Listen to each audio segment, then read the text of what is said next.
We are in the midst of the greatest media gaslighting campaign in modern American history. Just surf the Silicon Valley-controlled news headlines. Story after story breathlessly warning of the reign of right-wing terrorism. What's fueling the growth of right-wing terrorism? That's CNN.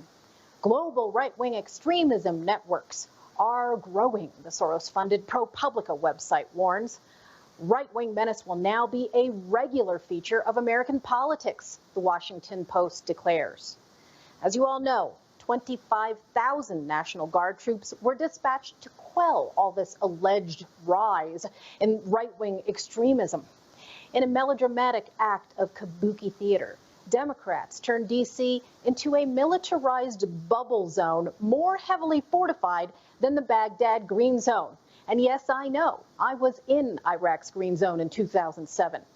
But it wasn't Trump supporters who wrought havoc and incited hatred and perpetrated violence this inauguration week. No, it was the same old Antifa and Black Lives Matter rioters who've terrorized our country for the past 4 years without a peep of worry from the concern trolls at CNN, ProPublica, and the Washington Post. Their anarchist banners, decorated with rifles, demanded revenge against police.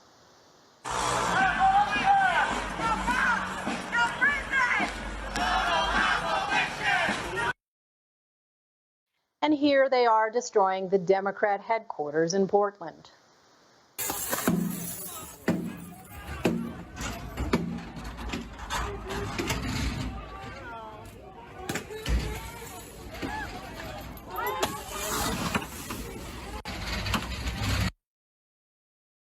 In Seattle, the Antifa stormtroopers, yes, that's what they are, also took to the streets, smashing, trashing, looting, and burning everything in sight, including the iconic original Starbucks downtown.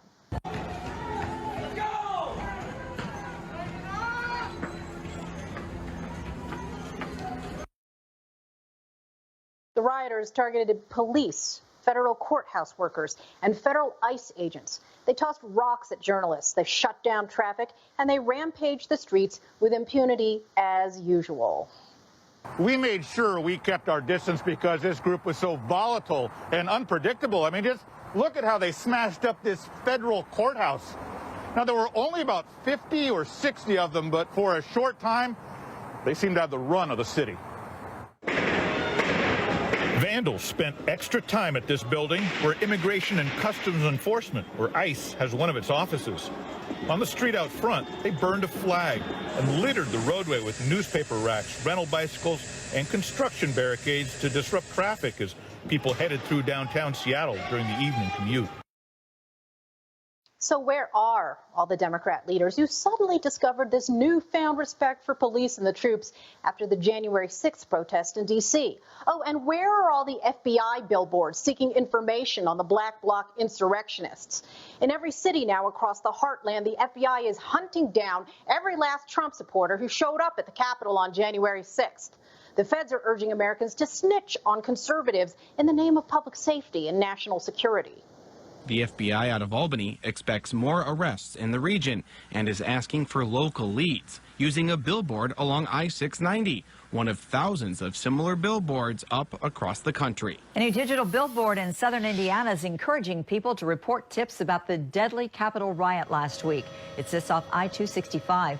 The FBI has already opened hundreds of criminal cases into what sparked a large group to storm the Capitol while Congress was certifying the Electoral College votes. Federal investigators have been using social media to post pictures of people who were allegedly involved as they try to find more information about those responsible. Thousands of those billboards. The FBI praised the private outdoor advertisers for their swift cooperation. The outdoor advertisers' willingness to assist in bringing these criminals to justice, as well as the speed in which they are able to publicize crucial public safety information, is a credit to those organizations. Of course, none of those companies would dare to partner with the feds to hunt down violent Antifa and Black Lives Matter militants, lest they be doxxed, deplatformed, and destroyed by the true menaces to American society. Here in Colorado, where I live, Antifa, Black Lives Matter, local communists, and a militant group called the Brown Berets shut down the Capitol in Denver again which has been occupied, boarded up, and overrun since last spring. A citizen tried to put out flag fires that were set by the thugs, and he was assaulted. Guess what? He was also smeared as a white supremacist while cops stood by and did nothing.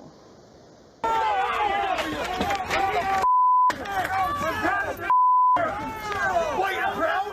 White and proud? I'm an American. White and proud? I'm an American. White supremacist. White supremacist. Flag.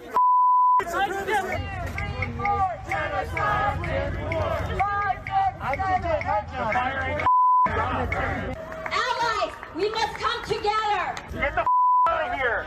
They're pigs. They're pigs. They're dirty pigs.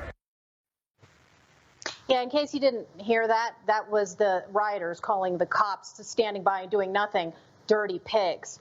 None of that made national news. Instead, here's how the conservative-bashing CBS affiliate in Denver downplayed the outbreaks in typical Antifa coddling fashion. Take a look at this tweet from 9 News. Inauguration protests at state capitol turn ugly, but don't get out of hand. Can you believe this? The mostly peaceful propagandists strike again. Gaslighting here, gaslighting there, gaslighting everywhere.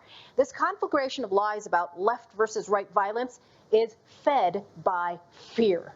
The only way it can be extinguished is through courage.